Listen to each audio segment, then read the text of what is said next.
Selamat pagi semuanya. Materi kita pada pagi hari ini mengenai keseimbangan pasar.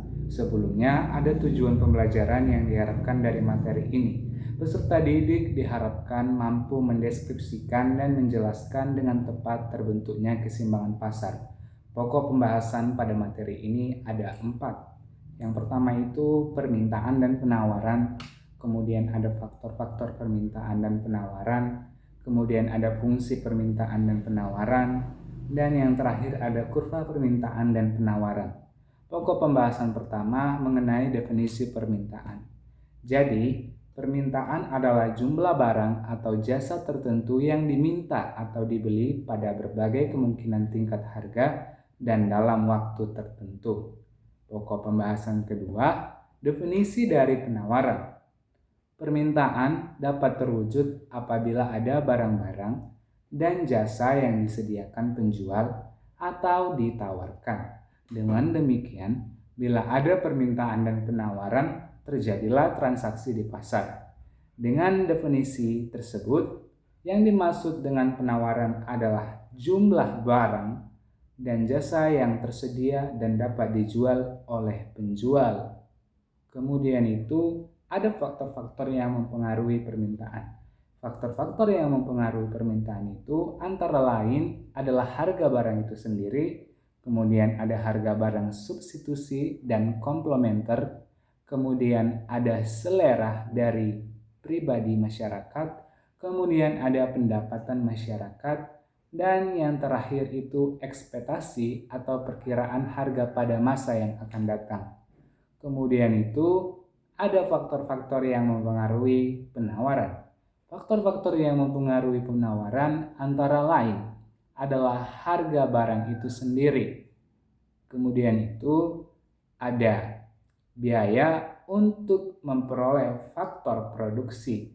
Kemudian itu ada teknologi dan yang terakhir ada ekspektasi atau harapan produsen. Lalu ada fungsi permintaan. Fungsi permintaan merupakan bentuk matematis untuk menggambar kurva permintaan. Fungsi permintaan merupakan hubungan antara variabel harga atau sesuatu yang mempengaruhi perubahan harga dengan variabel jumlah barang atau jasa, sesuatu yang mempengaruhi perubahan jumlah barang atau jasa yang diminta. Secara matematis, fungsi permintaan tersebut ditulis dalam bentuk rumus sebagai berikut. QD sama dengan A dikurang BP. Dengan QD adalah quantity, A adalah gradien, B adalah konstanta, P adalah harga. Kemudian ada fungsi penawaran. Fungsi penawaran adalah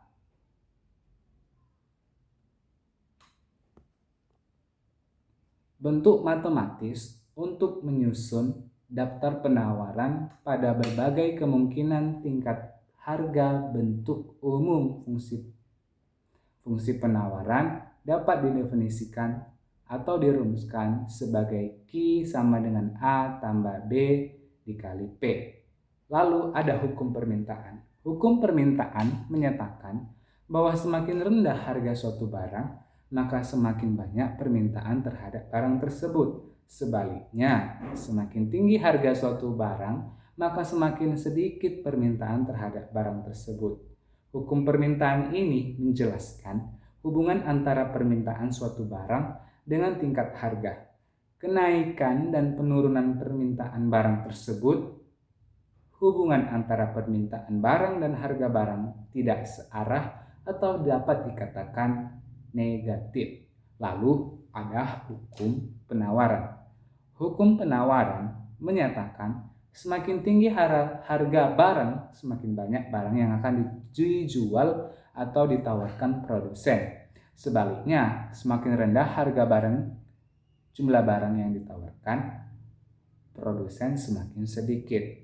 Lalu pokok pembahasan yang terakhir itu ada kurva permintaan. Kurva permintaan adalah Suatu tabel yang memberi gambaran sifat hubungan antara harga suatu barang tertentu dengan jumlah barang yang diminta para pembeli. Lalu ada juga kurva penawaran. Kurva penawaran adalah suatu kurva yang menunjukkan hubungan antara harga suatu barang tertentu dengan jumlah barang yang ditawarkan sesuai dengan hukum penawaran. Jadi, hubungan antara penawaran suatu barang dengan berbagai tingkat harga dapat digambarkan ke dalam bentuk kurva. Demikian materi pembahasan kita mengenai keseimbangan pasar pada hari ini. Atas perhatian, semoga dapat berguna. Terima kasih.